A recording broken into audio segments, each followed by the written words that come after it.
ప్రభువైన యేసుక్రీస్తు నామమున అందరికీ ఉదయకాల సమయమున శుభాభివందనములు.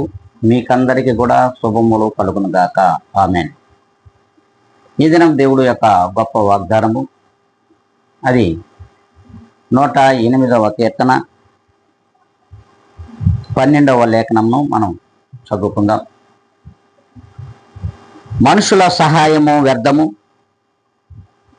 శత్రువులను జయించుటకు నీవు మాకు సహాయము దయచేయము.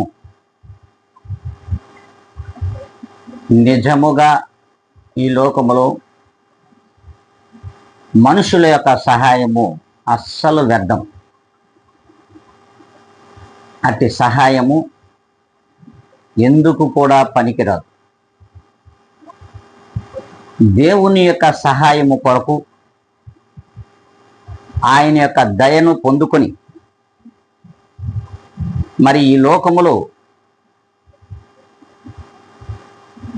క్రీస్తు యేసును విశ్వసించినటువంటి సార్వత్రిక సంఘములలో ఉన్నటువంటి ప్రతి ఒక్క మనుషునికి, ఈ లోకములో ఉన్నటువంటి మనుషులు మరి శత్రువులని వాక్యం సెలవిస్తున్నారు. అంతేకాదు, ఇట్టి లోకములో ఉన్నటువంటి దేవుడిని ఎరగని మనుషులే శత్రువులా అంటే, వారికంటే కూడా ప్రమాదకరమైన శత్రువులు విశ్వాసులలోనే లేకపోలేదు. అందుకే దేవుని వాక్యము సెలవిస్తున్నది, మనుషుల యొక్క సహాయము వ్యర్థమైపోతుంది.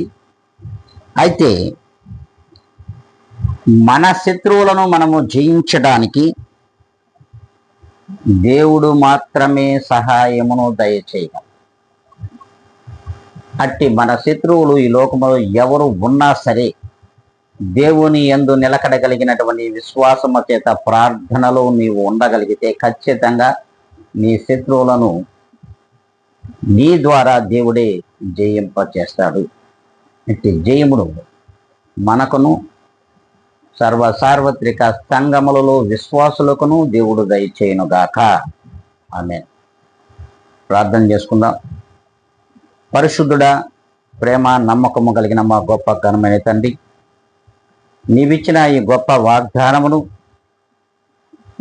ఛానల్ను వీక్షించుతున్న ప్రతి ఒక్కరికి వారి హృదయములలో ఫలింప చేయమని బ్రతిమలాడుకుంటూ ఉన్నా. ప్రభా, మీ కృపను, మీ కనికరమును, మీ ప్రేమను నీ యందు స్థిర నివాసులుగా, విశ్వాసులుగా, నమ్మకస్తులుగా ఉన్నటువంటి నీ యొక్క జనుల పక్షముగా నెరవేర్చమని బ్రతిమలాడుకుంటూ జీవాధిపతి అయిన యేసుక్రీస్తు నామమున అడిగి వేడుకొని ప్రార్థిస్తున్నాను మా తండ్రి. ఆమేన్.